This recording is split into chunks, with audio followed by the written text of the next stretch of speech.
प्रिय दर्शकों, नमस्कार। आज आप सभी के समक्ष निशुल्क जन्म कुंडली अध्ययन करने के लिए मैं उपस्थित हुआ हूं। जैसा कि मैंने आपको पिछले एक शॉर्ट वीडियो में बताया था कि आप अगर अपनी जन्म कुंडली का निशुल्क अध्ययन करवाना चाहते हैं तो आपको बस इतना करना है कि उस शॉर्ट वीडियो में पूछे गए प्रश्न का उत्तर देना है और साथ ही साथ आपको अपनी जन्म की डिटेल्स उसी वीडियो में कमेंट करना है। तो उस वीडियो में बहुत से दर्शकों ने कमेंट किए, उनमें से कुल 5 दर्शकों का मैंने चयन किया है और उन्हीं के आज प्रश्नों का उत्तर मैं दूंगा। साथ ही साथ आपको उस प्रश्न का उत्तर भी बताऊंगा। तो मैं वीडियो में आगे बढ़ूं उससे पहले ही आपको बता देता हूं कि मैंने प्रश्न क्या पूछा था। लेकिन एक और बात समझ जाइए, जिन दर्शकों का चयन न हो वो आगे के लिए तैयार रहे। अभी इस माह कम से कम जो लाइव निशुल्क जन्म कुंडली का अध्ययन रविवार को होता है वो लाइव फॉर्मेट में नहीं हो पाएगा, वो आपको इसी तरह से मिलेगा। और उसके लिए आपको बस इतना करना रहेगा कि जो शॉर्ट वीडियो आपको लगभग शुक्रवार की शाम को मिलेंगी उसमें आपको अपनी जो डिटेल्स है वो और प्रश्न का उत्तर आपको बताना रहेगा। तो आप अगर चैनल के साथ जुड़े रहेंगे और लगातार आप ध्यान देंगे वीडियो पर तो आपको शॉर्ट वीडियो मिलेंगी जिसमें आपसे प्रश्न एक पूछा जाएगा, उसका उत्तर और कमेंट में आपको डिटेल्स अपनी लिखनी रहेंगी।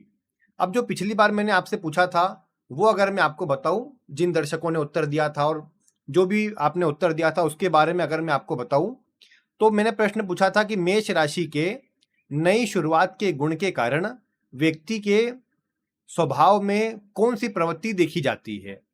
उसमें ऑप्शन थे, ए बिना सोचे समझे कार्य को छोड़ देने की, बी दूसरों के निर्णय पर निर्भर रहने की, सी एक ही स्थिति में स्थिर रहने की, या डी कार्य में बार बार बदलाव करने की और सुधार करने की।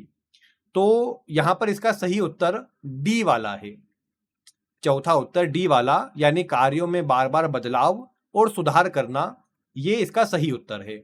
जिन भी दर्शकों ने ये उत्तर दिया है उन्हीं की जन्म कुंडली का चयन हुआ है और मैं आपको अब सीधे जन्म कुंडलियों की ओर लेकर चलता हूं। कुल 5 जन्म कुंडलियों का चयन हुआ है। तो सबसे पहली अगर जन्म कुंडली की ओर मैं आपको लेकर चलूं तो ये आपको जन्म कुंडली सामने नजर आ रही है।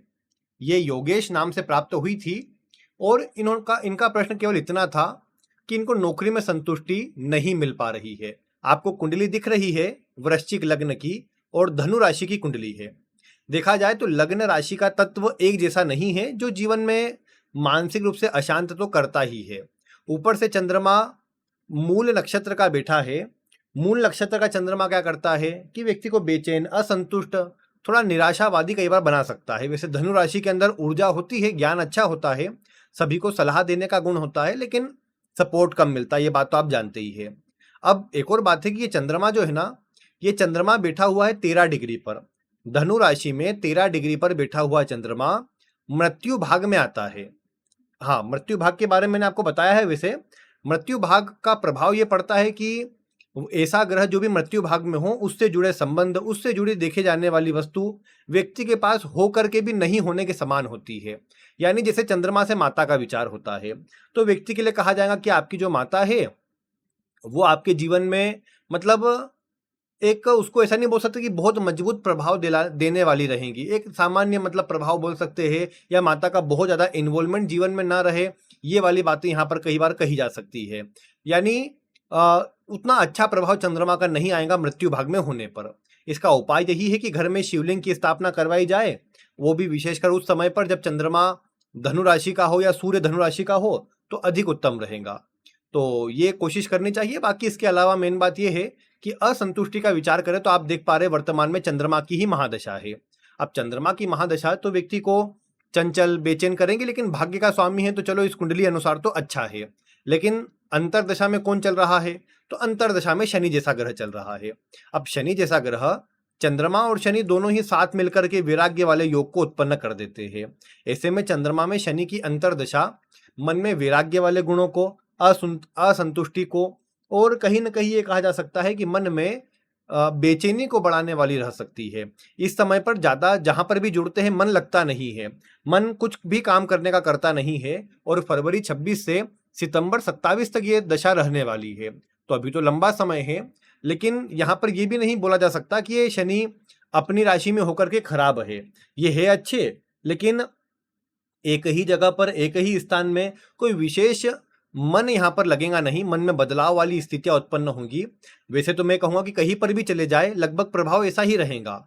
इसीलिए कोशिश करनी चाहिए कि सर्वप्रथम तो इसका अच्छा प्रभाव लेने के लिए मन में ये बना लेना चाहिए कि जहां पर है वैसा ही प्रभाव रहेगा, कोई बदलाव उसमें नहीं आएगा।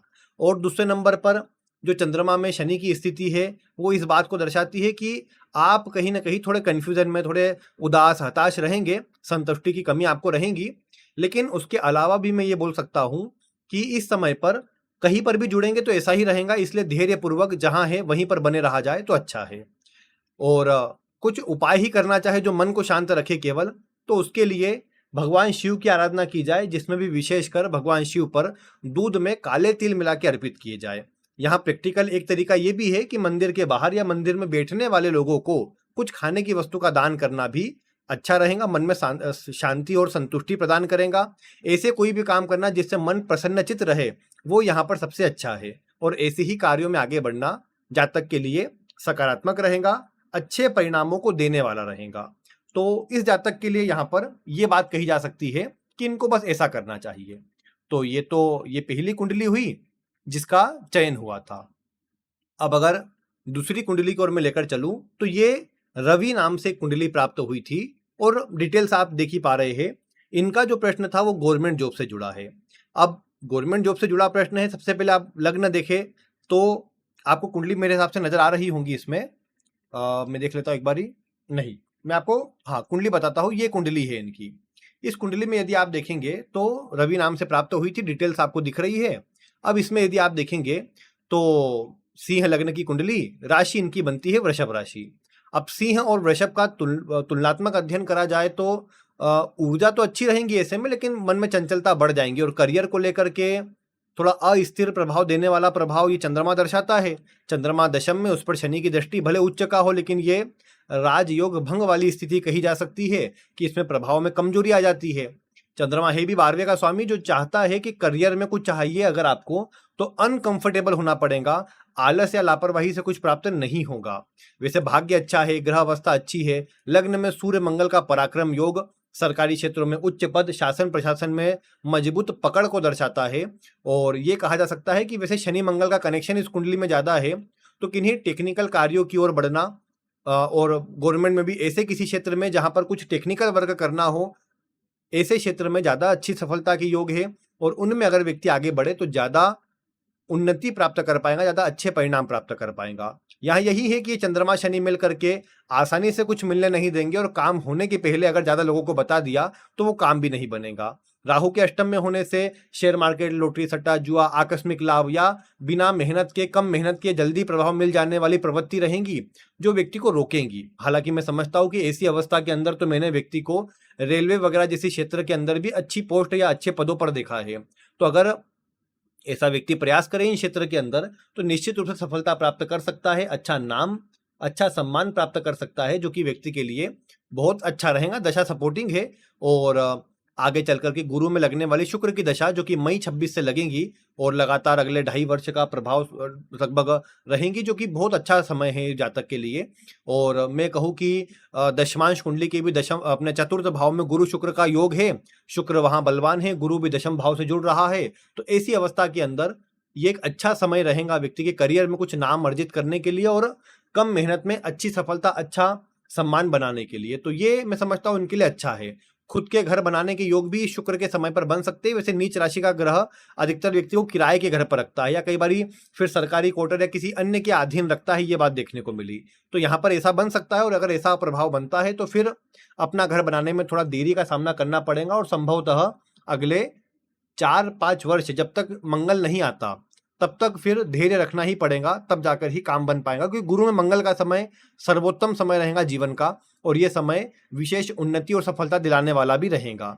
तो इसलिए मैं बोल सकता हूं कि अगर घर का विचार करना है तो थोड़ा सा समय देना पड़ सकता है, बाकी अन्य स्थितियां है इस प्रकार की कि जिसमें योग अच्छे है, सूर्य मंगल अच्छे है, तो नियमित एक सिस्टमेटिक ढंग से काम करना व्यक्ति को सभी कुछ अच्छे परिणाम प्रदान कर देगा और जीवन काल में जो भी चाहिए वो दिलाने का काम करेगा। तो ये थी इनकी कुंडली। अब अगर मैं आपको तीसरी कुंडली की ओर लेकर चलूं तो ये विवेक नाम से प्राप्त होती है। अब विवेक नाम से कुंडली प्राप्त हुई है, डिटेल्स आप देख ही पा रहे हैं। तुला लग्न इनका बनता है, राशि बनती है वृषभ, पूरी तरीके से शुक्र के प्रभाव में। तो लग्जरी, सुखों में खर्च, अपने अनुसार काम करना, गुस्सा जल्दी आना, किसी की न सुनना, उस तरह की प्रवृत्तियां यहाँ पर देखने को मिलेंगी। ये चंद्रमा भी देखो उच्च का है, लेकिन इसको भी शनि देख रहा है। तो ऐसा चंद्रमा जो शनि के सीधे संपर्क में हो, व्यक्ति को मानसिक रूप से विशेष अशांत चिंतित करता है। उच्च का भी है तो इसके प्रभाव और बढ़ गए हैं, जिसका परिणाम यही निकलेगा कि व्यक्ति चिड़चिड़ा, जिद्दी, गुस्सेल हो जाएगा और कहीं ना कहीं मानसिक रूप से अशांत, चिंतित, बेचैन ये व्यक्ति को करने का काम करेगा। दूसरे नंबर पर अगर देखा जाए तो वैसे लग्न का स्वामी भाग्य भाव में, भाग्य के स्वामी के साथ में एक अच्छा योग बता रहा है। व्यक्ति को कम से कम धार्मिक कार्यों में जुड़ना, लोगों की सहायता, परोपकार करना, इस तरह की प्रवृत्ति वाला बना रहा है, जो कि बहुत अच्छा है। मतलब धार्मिक कार्यों के दृष्टिकोण से तो योग अच्छे है। सूर्य मंगल का पराक्रम योग दशम में होना ये भी अच्छा है। हालांकि यहाँ पर मंगल नीच राशि का है, जो कि कहीं ना कहीं मंगल जो कि कुटुंब भाव का स्वामी है, तो कुटुंब से विवाद, सप्तम का स्वामी है तो वैवाहिक जीवन में समस्या प्रदान करने के काम ज्यादा कर सकता है। तो ये एक समस्या जरूर है विवाह से जुड़ी हुई। बाकी अन्य स्थितियां यहाँ पर फिर भी अच्छी है। वैसे यहाँ पर इन्होंने यही कहा है कि विवाह में इनका जो डाइवोर्स है वो हो चुका है और दूसरे विवाह के लिए ये स्थिति देख रहे हैं। अब एक बात का गौर कीजिए आप, सप्तम भाव में गुरु है अश्विनी नक्षत्र के अंदर, जो दर्शाते हैं कि कहीं ना कहीं व्यक्ति का जो मतलब एक शारीरिक बनावट, शारीरिक स्थितियां बोल लीजिए, उनमें कमजोरी को दर्शाते हैं। नवमांश के अंदर शुभ ग्रह का लग्न में होना, मंगल की दृष्टि का आना, ये भी उतना शुभ नहीं कहा जाएगा। विशेषकर कई बारी व्यक्ति को मतलब वैवाहिक जीवन में एक बड़ा कारण या वैवाहिक जीवन में तालमेल में कमजोरी का एक बड़ा कारण जो निकल के आता है, कई बार निकल के आता है व्यक्ति का मतलब शारीरिक स्थिति मजबूत ना होना, कोई ना कोई शारीरिक कमजोरी व्यक्ति के अंदर उत्पन्न हो, इस तरह का कोई प्रभाव रहे, वो भी यहाँ समस्या कारण बन जाता है। क्योंकि गुरु का यहाँ पर होना, लग्न में होना नवमांश के, ये इस बात को दर्शाता है कि व्यक्ति के अंदर वैवाहिक जीवन में शारीरिक सुखों से जुड़ी जो सुख की स्थितियां उनमें कमी रहेंगी, या व्यक्ति की उतनी ज्यादा रुचि इन क्षेत्रों में नहीं रहेंगी, जिसका एक प्रभाव ये पड़ सकता है कि व्यक्ति के मतलब वैवाहिक जीवन को नेगेटिव असर में डालने का ये काम करे, जो कि खराब कहा जा सकता है। हालांकि मैं समझता हूँ कि इन्होंने पूछा है दूसरे विवाह के लिए, तो उसके लिए तो वर्तमान स्थिति सबसे अच्छी है। गुरु का गोचर अपना इस मिथुन राशि के अंदर अभी वर्तमान में केतु के अंदर, ऐसा नवमांश के 12वें भाव में केतु है, जो दर्शाता है कि दूसरी कास्ट में या लव मैरिज वगैरह के थ्रू विवाह हो सकता है, दूसरा विवाह, और दूसरी कास्ट में या ऐसी ही लड़की से जो मतलब दूसरी कास्ट की हो, डाइवोर्स हो चुका हो, विवाह टूट चुका हो किसी भी कारण से, वो वाले प्रभावों को यहाँ पर कुंडली अधिक दर्शाती है। हालांकि वैवाहिक जीवन अच्छा रहे, उसकी पूरी तरीके की स्थिति नहीं है, उसमें कमजोर असर जरूर है। यहाँ पर यही ध्यान देना होगा कि वर्तमान समय जो विवाह के योग दर्शा रहा है, उसमें थोड़ा विवाह के बाद एडजस्ट किया जाए, या चीजों को पहले ही क्लियर करके फिर विवाह किया जाए, अन्यथा बाद में समस्या का सामना करना पड़े तो अच्छा नहीं रहेगा। और किसी जान पहचान के थ्रू ही विवाह करने जाएंगे तो अधिक अच्छा रहेगा, वैसे में योग भी अच्छे बन जाएंगे। तो इन बातों का ध्यान रखना चाहिए, जो कि इनके लिए ज्यादा ठीक रहेगा। अगर नई जगह पर जाएंगे, नए स्थान में कोशिश करेंगे, तो समस्या का सामना इनको करना पड़ सकता है और फिर इनको कहीं ना कहीं परेशानी ज्यादा आएंगी। तो इसलिए बस इतना ध्यान ये रखे, बाकी सारी स्थिति ठीक है। अभी गुरु में केतु है, वही सबसे अच्छा है, जुलाई तक का समय है। आगे वैसे गुरु में शुक्र लगेंगे, शुक्र खराब ग्रह तो नहीं, अच्छे होते विवाह के लिए। बाकी फिर भी अभी भी अच्छा समय है, तो देरी का कोई कारण नजर नहीं आता। ऐसे में अगर अभी ही आगे बढ़ेंगे तो सारे काम तो सही बन ही जाएंगे, प्रभाव भी अच्छा मिल जाएगा। तो ये बात इनके लिए है। अब अगर अगली कुंडली की ओर मैं बढ़ूं, तो ये कुंडली आप देखिए, ये आपको स्क्रीन पर नजर आ रही होंगी। अब ये एक संजय नाम से मतलब आईडी थी, उसमें मिला था, जिसके अंदर इनका प्रश्न ये है कि 2019 से ही इनके पास कोई जॉब नहीं है, धन की स्थिति बिल्कुल खराब हो चुकी है, कुछ मतलब कुछ भी धन नहीं बचा और एक प्रकार से कंगाली वाली स्थिति आ गई है, ये इनका कहना है। तो इस कुंडली में अगर ऐसे योग कुछ देखे हम पहले, तो लग्न है इनका कर्क लग्न, राशि बनती है मकर। अब जैसे मैंने आपको कई बार बताया है मकर राशि के बारे में, और ये ऐसा नहीं कि इस वीडियो को देख करके, इस कुंडली को देख करके, मैंने आपको कई बार बताया है कि जब भी व्यक्ति की मकर राशि हो, तो ऐसे व्यक्ति को जीवन काल में एक बार ऐसी स्थिति का सामना करना ही पड़ता है जिसमें वो पूरी तरीके से बर्बाद हो जाता है। और वैसे मैंने मकर राशि वालों के लिए कहा है कि इनका स्वभाव स्थिर कम रहता है, करियर के मामले में बार बार बदलाव करना, चेंज करना, ये भी इनको परेशान करता है। और कई बार खुद के कारण भी, खुद भी ऐसे स्वभाव के बन जाते हैं कि उसमें चेंज करना या अन्य की ना सुनना, वो चीजें कई बारी शुरू में तो दख जाती है, बाद में परेशानी देती है। और फिर बहुत संभव है कि राहु चंद्रमा यहाँ पर साथ में है तो ये किसी न किसी प्रकार के नशे के आदी होंगे। कुंडली के दूसरे का स्वामी कुंडली के अष्टम भाव में है, शनि की दृष्टि में है, कोई शुभ ग्रह का प्रभाव इस पर नहीं है, तो मतलब यही निकल के आता है कि खान पान थोड़ा सा खराब रहने वाली स्थिति है, जो कि व्यक्ति के पतन का, व्यक्ति के कमजोरी का, व्यक्ति के कंगाली का कारण बनेगा। अब देखो ना, दूसरे का स्वामी अष्टम में हो, पापक ग्रह के प्रभाव में हो, तो ये एक योग बन जाता है जो व्यक्ति को धन से जुड़ी समस्याएं जीवन में प्रदान करता है। अब विशेषकर जब भी कुंडली का अष्टम भाव एक्टिव हो जाए तब ये योग भी एक्टिव होगा और खराब प्रभाव देगा। अब शनि की दशा इस योग को एक्टिवेट करने वाली आती है। शनि की दशा अगर आप देखें तो वैसे 2017 के नवंबर से चालू हुई है, 2020 में इसमें बुध का समय लग गया था और लगातार फिर उसके बाद शनि का ही प्रभाव है। वैसे शनि कोई खराब करने वाले ग्रह नहीं होते, लेकिन मेन बात ये है ना कि लगातार मेहनत चाहते हैं शनि। और ये बात भी है कि यहाँ पर इस कुंडली के अंदर शनि की दशा से एक और योग एक्टिवेट हुआ है जो इस बात को दर्शाता है कि शनि यहाँ पर व्यक्ति को इंडिपेंडेंट करना। कृतिका नक्षत्र में शनि है, ध्यान रखिए, कृतिका नक्षत्र के शनि चाहते हैं कि व्यक्ति इंडिपेंडेंटली काम करे, किसी के दबाव में ना रहे। अब ऐसा व्यक्ति चाहे कि नहीं मुझे तो नौकरी ही मिले, तो फिर कंगाली वाली स्थिति ही बनेगी। लेकिन मंगल शुक्र साथ में है, लग्न चंद्रमा का है, ऐसा व्यक्ति अगर मैं कहूँ खाने पीने के कार्य में चले जाए, होटल रेस्टोरेंट ढाबा जैसा कुछ चालू कर ले, छोटे लेवल पर करे, किराना का सामान चालू कर ले, नहीं ज्यादा बड़ा लेवल कर सके तो भी व्यक्ति का काम अच्छा चल जाता है। वैसे तो खाने पीने से जुड़ी चीजें यहाँ पर सबसे बढ़िया है। और देखो सूर्य अष्टम भाव में, अष्टम का ग्रह मैंने आपको बताया कि अष्टम में बैठा हुआ ग्रह, उससे जुड़ा व्यक्ति करियर में आगे बढ़ सकता है, बहुत अच्छा रहता है ये भी। तो अष्टम में सूर्य है तो पिता का कोई काम हो या पहले पिता कोई काम चलता आ रहा हो तो व्यक्ति उसमें भी अगर आगे बढ़े तो कोई परेशानी का सामना व्यक्ति को नहीं करना पड़ेगा, प्रभाव अच्छा मिल जाएगा। तो इसलिए इन क्षेत्रों की तरफ व्यक्ति अगर आगे बढ़ा जाए व्यक्ति के द्वारा तो मैं समझता हूँ ज्यादा अच्छा रहेगा और ऐसा व्यक्ति फिर उनमें तरक्की प्राप्त कर पाएगा, सफलता प्राप्त कर पाएगा और सोचे गए काम को पूरा कर पाएगा। राहु चंद्रमा का योग है जो व्यक्ति को विदेश से भी जोड़ता है, विदेश से भी लाभ करवाता है। तो ये भी एक अच्छा संयोग है कि अगर व्यक्ति कहीं दूर स्थान से जुड़े तो ज्यादा अच्छा है, बाकी अपने ही काम के लिए आगे बढ़ना अधिक अच्छा रहेगा, उसी में अच्छा प्रभाव मिलेगा। देखो मकर के लिए कहा जाता है कि व्यक्ति एक बार शून्य पर आता है, जीरो पर आता है, लेकिन फिर अपनी मेहनत से सब कुछ हासिल कर लेता है। उम्र ठीक है 50 के ऊपर आप जा चुके हैं, लेकिन इसका अर्थ ये नहीं हुआ कि आप मतलब आप कुछ नहीं कर सकते। मैं ये कहूंगा कि इस कुंडली के अनुसार आयु का प्रभाव लंबा है फिर भी, और आगे खुद से कुछ हासिल करने वाली स्थिति है। ठीक है, एकाएक काम बनने वाला नहीं है, एकाएक सब होने वाला नहीं है, लेकिन समय लगेगा, लेकिन काम बनेगा। प्रयास जारी रखिए और खुद की किसी कार्य पर आगे बढ़िए तो कम से कम एक बेटर स्थिति रहेगी। कंगाली के प्रभाव से आप बाहर निकल पाएंगे। व्यर्थ में कर्ज न ले और ना ही किसी को धन दे, ये वाली स्थिति में थोड़ा ध्यान रखकर आगे चलिए। अपने जीवन में ये बात को दिमाग में बिठा लीजिए कि कर्ज किसी को देना नहीं है, किसी से पैसा लेना नहीं है। दोनों ही स्थिति से बचाव करेंगे तो अच्छा रहेगा। चलो अभी तो स्थिति कमजोर है जिससे कुछ लेने का किसी को देने का विचार तो नहीं कर सकते, लेकिन लेने पर तो कंट्रोल किया जा सकता है। तो कोशिश करिए खुद की मेहनत से थोड़ा, भले अभी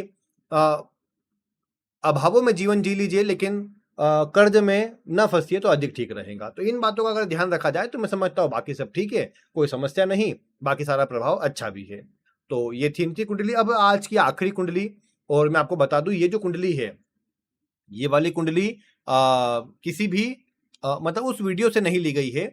ये हमारे लगातार जुड़े हुए एक सब्सक्राइबर है, ये बोबी जी की कुंडली है। इन्होंने एक प्रश्न लिखा था बीच में, और उसमें कमेंट में इन्होंने लिखा था कि इनके ऊपर एक फ्रॉड ही सही लेकिन एक साइबर केस हो गया है, जिसमें किसी व्यक्ति ने कंप्लेन करी इनके नाम की कि इन्होंने फोन लगा करके उनको धमकाया है, उनको मतलब फोन पर कुछ अपशब्द कहे या धमकाया है, जो भी बातें हुई। अब इन्होंने तो वो सिम तोड़ करके फेंक दी और फिर नई सिम ले ली, लेकिन वो झूठा ही सही है, जैसा भी सही, लेकिन केस तो हुआ। अब लेकिन एक और बात है, झूठा केस हुआ या सच्चा हुआ ये बात हम कैसे देखें, तो आइए हम इस कुंडली से ही देख लेते हैं।